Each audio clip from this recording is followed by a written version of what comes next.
বিরুদ্ধে যে দৃশ্যটা হামলা হয়েছে, আমাদের দল থেকে তার তীব্র নিন্দা জানানো হয়েছে। আমরা যুবদলের আজকে এই সমাবেশ থেকে এনসিপির উপর হামলার তীব্র নিন্দা জানাই, অবিলম্বে কুখ্যাত ফ্যাসিস্টদের সহযোগীদের গ্রেপ্তারের দাবি জানাই।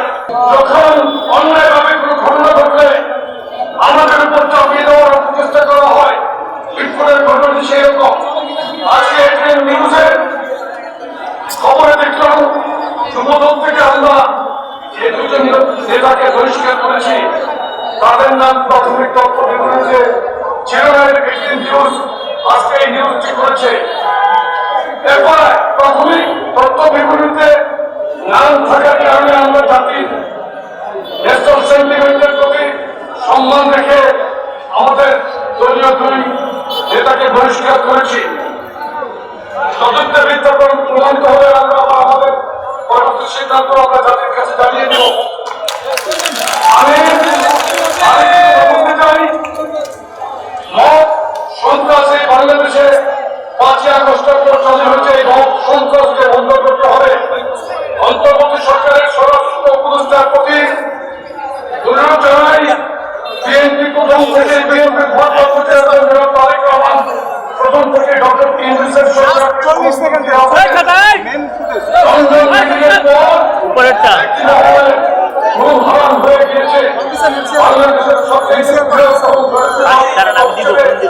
আমরা দায়িত্বের জায়গা থেকে আমাদের প্রিয়তার নির্দেশনা অনুসরণ করে বাংলাদেশ অন্তর্বর্তী সরকারকে আমরা সহযোগিতা করে যাচ্ছি।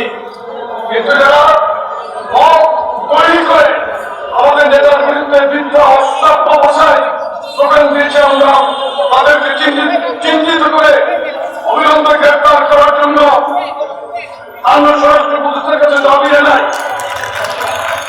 কুখ্যাত ফ্যাসিস্ট শেখ হাসিনাও কিন্তু তার আমলে ছাত্রদেরকে বৈঠক অশ্রাব্য ভাষায় আমাদের প্রিয় নেতা জনাব তারেক রহমানের বিরুদ্ধে স্লোগান দেওয়ার সাহস দেখায় নাই। আমরা কাউকে পায়ে পাওয়া দিয়ে কারোর সাথে ঝগড়া করতে চাচ্ছি না,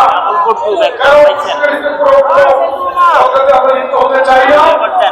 আমাদের নেতৃবৃন্দের প্রতি আমরা আহ্বান জানাই, আমাদের প্রত্যেকটি মিছিল আমরা শান্তিপূর্ণ করছি। বাংলাদেশে আজকে আমাদের 80টি ইউনিট, 82 ইউনিটের মধ্যে 2টি ইউনিট এখানে আছে। 80টি ইউনিটে আজকে একযোগে বিক্ষোভ মিছিল এবং মিছিল সমাবেশ হয়েছে শান্তিপূর্ণভাবে। খবরের কাগজ, নিখাদ, নির্ভীক, নিরপেক্ষ।